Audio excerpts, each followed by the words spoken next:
Guys, it's finally here. We're finally back with the Traitors, and I gotta say, I have kind of missed it. I know I've said I don't really want to do UK season one because I've seen that so many times and I literally have nothing to say on it currently. But I'm grateful that there's a brand new season for us to jump into. I'm still waiting for New Zealand, I'm still waiting for Canada, but US season 2 is here and I am very, very excited to get into it. Already, it seems like there's going to be a lot of gameplay, a lot of backstabbing, a lot of really interesting moments in this series, and I am going to try and do this either every other day or like a couple of days in a row. It's going to be pretty infrequent, but I should hopefully have all of the episodes out within 2 to 3 weeks. So, with that said, I just want to say thank you guys for the support on the channel. The support on the Dance Moms video, crazy, blew my mind. I'm so glad that you guys are enjoying it, so make sure you stick around for all the content that we are going to be doing. Make sure you're subscribing. We are now as close as we've ever been to 1,000 subscribers, which first of all blows my mind. Not ever did I think that chatting shit about reality TV would get people interested in my content, but here we are, and I'm so glad that you guys are enjoying it. Yes, let's get into the video without much further ado, shall we? So, first impressions of this cast is that it is going to be iconic. I know a lot of people dislike the fact that they've got celebrities on the show and they don't really vibe with it. Personally, I think it makes it 10 times better in the sense of, as much as I enjoy everyday people doing it and backstabbing each other, it's good.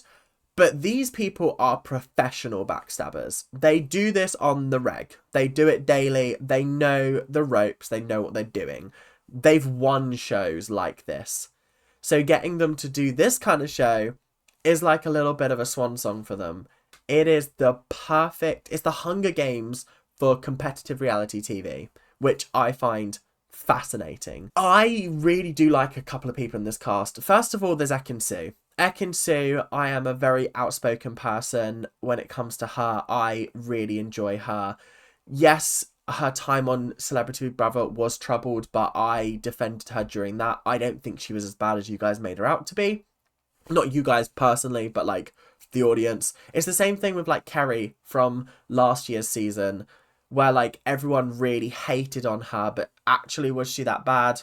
No, she wasn't, let's be honest. So I'm excited to see what she brings to this show. We've also got John Burkow. I don't know if you guys know him. For the people who are not from Britain, you probably don't know who he is, but he is a very, very famous speaker in the House of Commons. I think he was like the guy who like oversaw it, and he's very famous for his order. It's very funny. He actually is quite a funny guy. He would make me want to watch the Parliament discussions because he would always come up with some quip, basically being like, right, shut the fuck up. But not in those words, obviously. And it would always make me chuckle. So I'm excited to see what he brings to the show. We also have Sandra. I don't know her surname, but she is from Survivor. Now, where I'm at in Survivor, I've just got to the first All-Star season, and Sandra's just won season 7. I think that was Pearl Islands. Fantastic season. If you haven't watched it, watch it. It is a masterclass in deception. It's incredible. It's such a great series. But she won it, and apparently she's won another series as well. She's been on it, I think, 4 times now, and she is incredible at what she does. It's like watching a craftsman in their work. It's incredible. So there's a lot of people on this series that I'm really, really excited to see. I know a couple of other people just from like The Odd Thing, but there are a lot of people that I'm not entirely 100% sure who they are. There are a lot of people that do not like each other.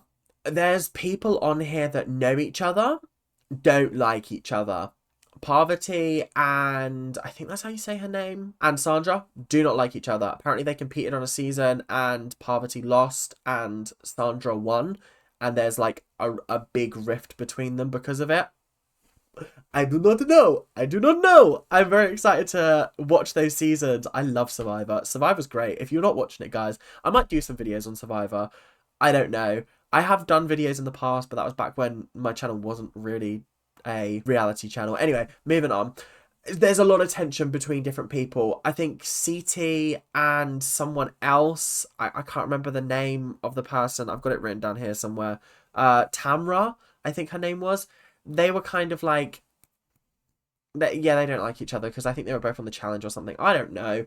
There's a lot of people that seem to have connections outside that just don't like each other. But a connection that is on the outside that's come in, and they've decided to keep, like, obviously they can't keep it a secret because they're famous for it. But Larsa and Marcus are actually a couple, which I find really fascinating because we've had a couple on the show before. We had Alex and Tom, was it? Yeah. They were an interesting pair, but they decided to keep it secret. So it's now interesting to see how a couple being out in the open is going to affect the game. We also have Phaedra. Phaedra is a mood. I hope I'm saying her name properly. She was such a mood the entire episode. She was making me chuckle. She was giving me big Kate vibes from last series, Kate Chastain. I feel like I'm going to really enjoy her being a traitor. I think it's fascinating. I think it's brilliant. Oh, I mean, I kind of have just ruined that, whoopsie. But it's still going to be a good vibe. She was talking about how these people around her, they are eating snakes in the wilderness. They know how to backstab each other. And she was like, I barely glamp.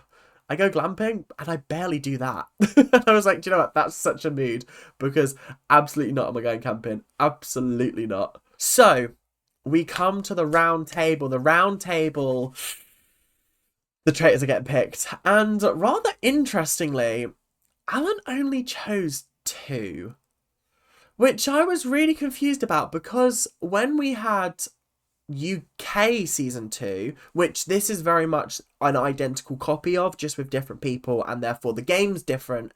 It's just the twists are probably going to be very similar. If anything, they're just going to be at different times. But I found it really interesting how they decided not to choose 3 traitors from the get-go. That really spun me. They chose 2. When it was on UK season 2, they chose 3, and then they did the whole, oh, by the way, the traitors will be choosing somebody else tonight. So that made it 4 from the get-go. Whereas now it feels like we're just back to 3, and because obviously they're doing the same twist. And I don't know whether that's going to benefit or hinder this series from being really cool and chaotic. The traitors that we have got are Dan and Phaedra. Phaedra I've already spoken about. She's from the Real Housewives of somewhere, and she seems really cool.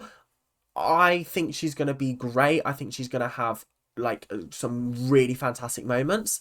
The other one is Dan. Dan is a winner of Big Brother. And if you know anything about US Big Brother, I have it covered extensively. I've done a whole series on the Canadian Big Brother, which is very, very, very similar to the US one. He is a master manipulator. He has to be in order to have won. Otherwise, what's happened here? So I'm excited to see how they get on. Do I think it's going to be chaotic? Absolutely. It's the traitors. They're always going to make it chaotic.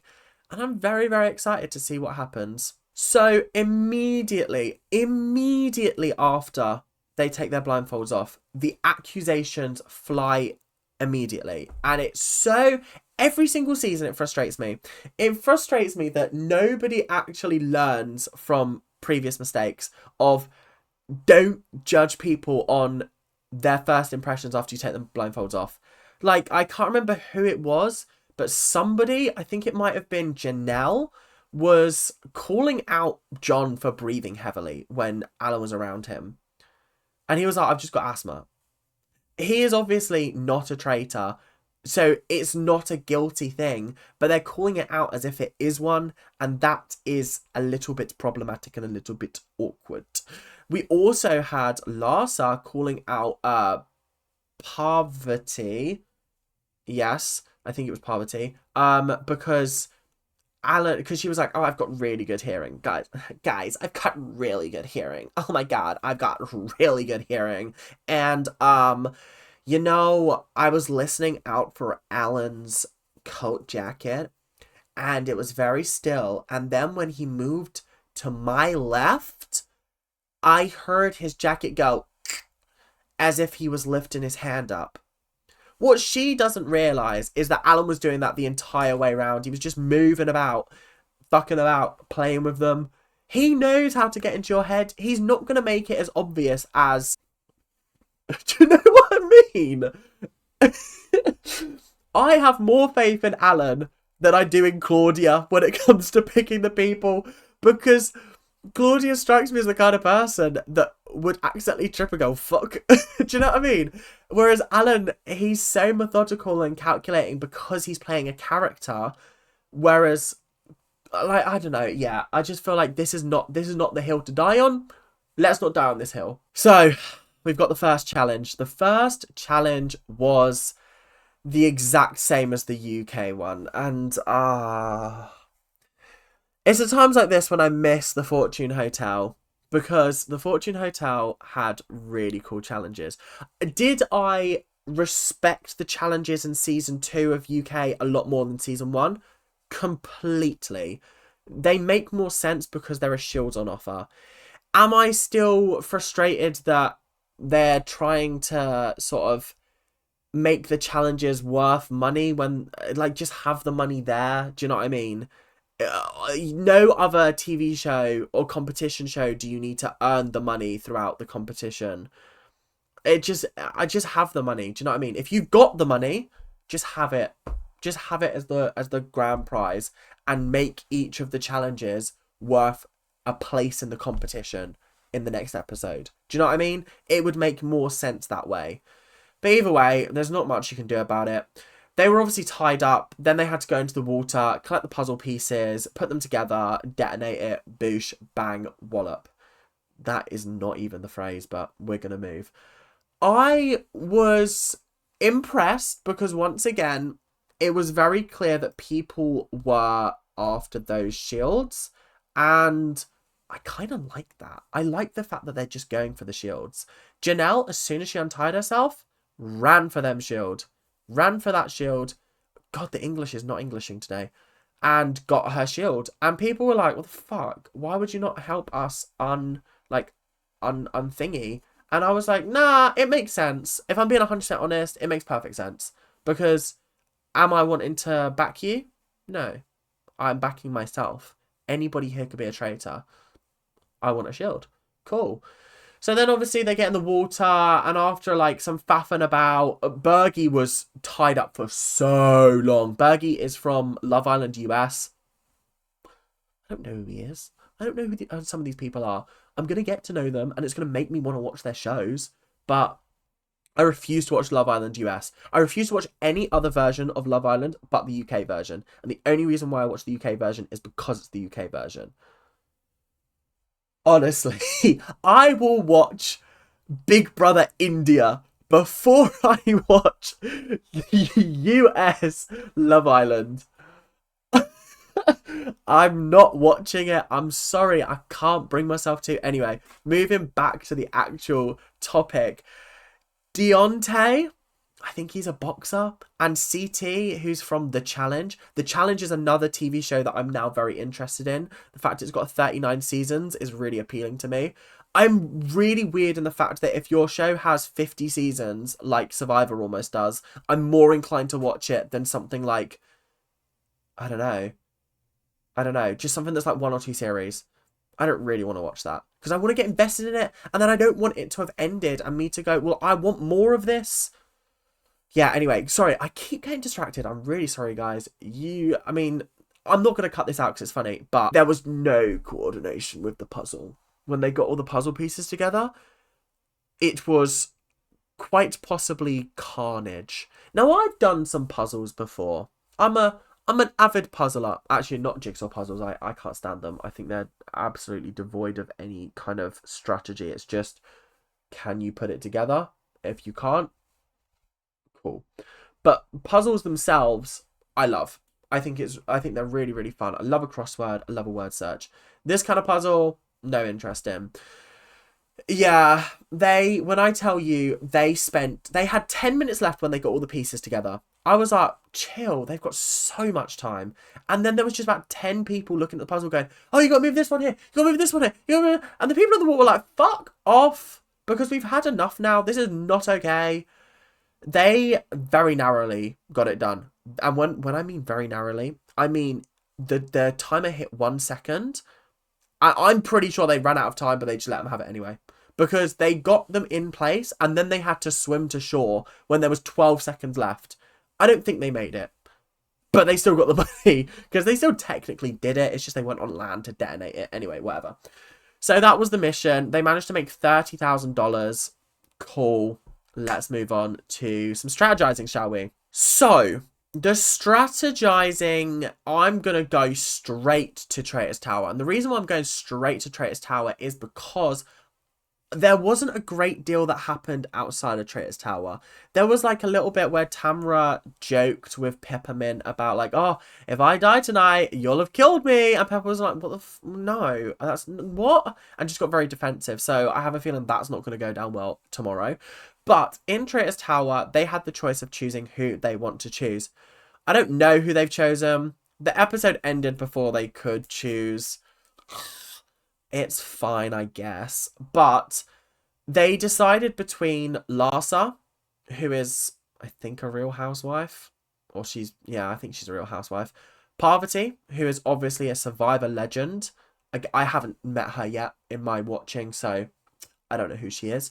Sandra, I have seen her. I understand why she's a legend. She's a very, very good tactician. And also Janelle, who Dan played with on Big Brother. So there's good reasonings for every single person. They want to choose Larsa because obviously they want to split up the couple, make it really difficult for them to work together. They also want to get Parvati and Sandra because they're tacticians, as well as Janelle because Janelle is always going to be on Dan's side because they're like, they've got an alliance like that. There's pros and cons to each and every person. Personally, I'd go with Sandra. Parvati's already got heat, and you want to, as much as you want someone that's a shield, you don't want to have someone that's going to get taken out episode 2, episode 3. You want to keep it as close-knit as possible for as long as possible, and then when the walls are circling, that's when you can throw them out. It's just how I'd play the game, but it is what it is. So that is pretty much all for the first episode. I hope you guys are enjoying. Like, this show, when I tell you I was watching it with a big smile on my face, I've missed the Traitors. This show should have 2 seasons a year minimum. I would take it every single day of the year if I possibly could. I want Australia back. Australia is apparently coming back. I have heard rumours that another network wants to pick it up. That could be cheeky and naughty. We probably won't get it until like 2026 at this rate because the BBC are so slow at releasing it. I mean, this came out in January and it's just coming out in June. I think it finished about 3-4 months ago. In fact, it finished at the same time that I was doing my Traitors content back in March. I just want more Traitors, guys. Oh, it's so upsetting. But I'm not doing UK Season 1. Not yet. I can't face it. Because it will just be me sitting here going, oh yeah, and they got lucky again. Cool. Because, like, okay, let's be really deadly honest, guys. UK Season 1, apart from Australia Season 2, it's the worst season. I'm really sorry. It is. There are just better seasons out there. Very excited for this. We are going to be continuing this. This is my friend's notebook, by the way. So yeah, very excited. But until then, thank you guys very, very much for watching. Hope you guys have enjoyed. And make sure to like, comment, subscribe. Doing all them YouTube things that you guys do so well. And I will see you guys in the next episode. Probably 2 days' time. I'm sorry.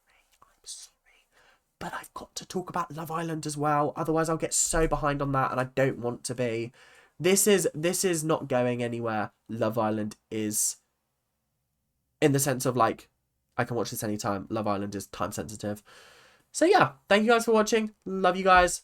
Big love to each and every one of you. All 905 of you.